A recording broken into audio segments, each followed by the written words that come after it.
Mă numesc Daria și astăzi vom vorbi despre caligrafie. Aceasta vine din cuvântul kalos, care înseamnă frumusețe, și cuvântul grafein, care înseamnă a scrie, ambele din limba greacă, care mai apoi au format cuvântul caligrafos, persoană care scrie frumos, și cuvântul caligrafia, care este originea cuvântului caligrafie din secolul al XVII-lea timpuriu.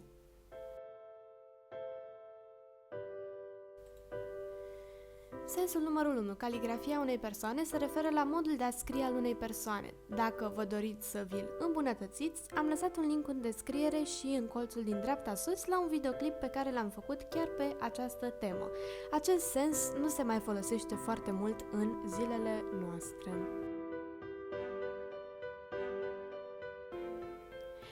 Sensul numărul 2. Caligrafia arabă este o artă dezvoltată în special în țările arabe, unde religia musulmană interzice pictarea portretelor spre a nu fi idolatrizate, iar artiștii arabi s-au refugiat în această artă de a transforma cuvintele în diferite simboluri, precum am încercat eu să fac aici, și am transformat o inimă într-un șir de cuvinte, de fapt un singur cuvânt repetat.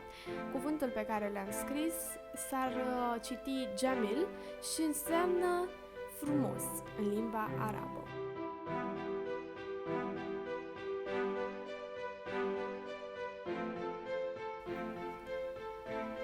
Sensul numărul 3. Caligrafia modernă, caligrafia cu acoarelă. Prin caligrafie modernă mă refer la cea pe care o vedeți pe toate rețelele de socializare. Pentru aceasta vă vor trebui o pensulă specială, un set de acoarele și un container cu apă.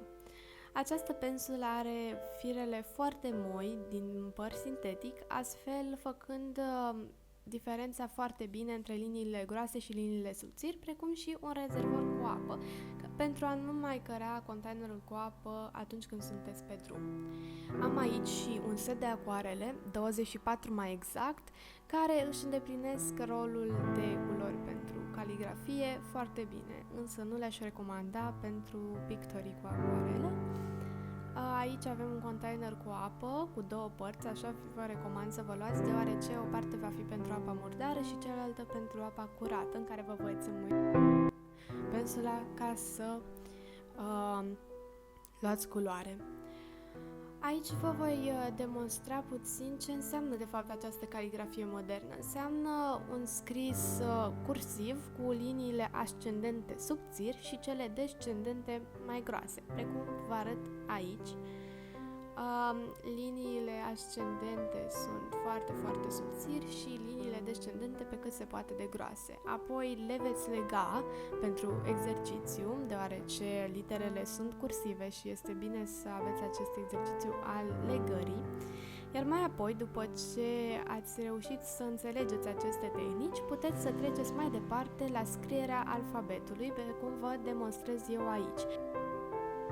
Este bine ca dacă nu vă place să exersați literele individual, măcar să le exersați în cuvinte, deoarece dacă începeți direct cu propoziții sau cu lucrări de artă, s-ar putea să nu vă iasă exact cum v-ați dori, deoarece acest exercițiu al literelor este mult mai important decât ați putea crede. După ce ați reușit să faceți literele exact așa cum vă doriți, puteți să treceți mai departe la cuvinte, unde începe joaca, dacă vreți, unde vine creativitatea.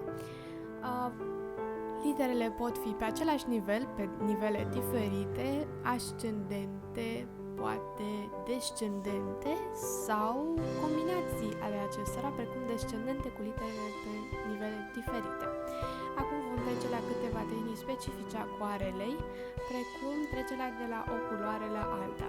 Pentru aceasta veți începe cu o culoare, apoi fără să clătiți pensula veți trece la cealaltă, astfel făcându-se o trecere foarte lină și foarte estetică. Dacă clătiți pensula, s-ar putea ca trecerea să fie mai dură. Vă voi arăta încă 3 tehnici. Una dintre ele este amestecarea culorilor. Eu le amestec în timp ce scriu, dar puteți să vă amestecați pe o suprafață separată. O altă tehnică pe care o puteți folosi este trecerea de la culoare foarte puternică la aproape apă. Pentru aceasta veți lua pe pensulă pigment, iar apoi pur și simplu nu mai încărcați decât cu apă când este nevoie, astfel făcându-se o trecere foarte frumoasă. O altă tehnică care mie îmi place foarte mult este aceea de a lua foarte multă apă pe pensulă și să scriem cuvântul pe care ni-l dorim, iar apoi să punem pigment, acesta împrăștiindu-se foarte ușor și amestecându-se foarte repede cu alte culori. Această tehnică este ideală dacă vreți să amestecați mai multe culori fără să se vadă trecerile.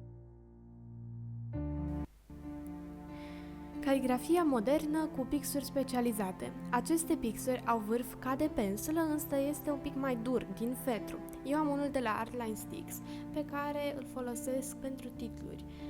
Și după cum vedeți, nu trece aproape deloc prin hârtie. Dar, dacă luăm un pix care nu este făcut pentru acest lucru, precum am făcut eu greșeala să-l iau pe cel de la Winsor & Newton, s-ar putea să nu mai avem aceeași lejeritate în a scrie în primul rând și în al doilea rând s-ar putea să avem niște surprize neplăcute. Despre ce vorbesc? Păi veți vedea imediat.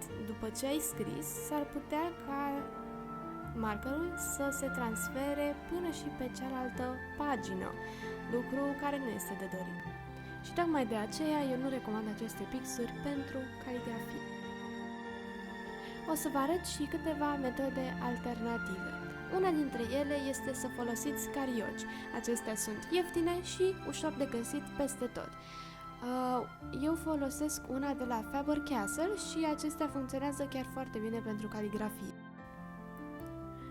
Încă o metodă este cea a caligrafiei false. În acest tip de caligrafie veți scrie litera, iar mai apoi veți umple spațiile unde ar fi trebuit să fie liniile descendente. Aceasta a fost ultima metodă. Dacă ți-a plăcut, abonează-te și apasă pe clopoțel ca să fii notificat de fiecare dată când postez un videoclip, dă un like și împărtășește prietenilor și lasă un comentariu. Asta a fost tot. Eu vă mulțumesc și ne vedem marțea viitoare. La revedere!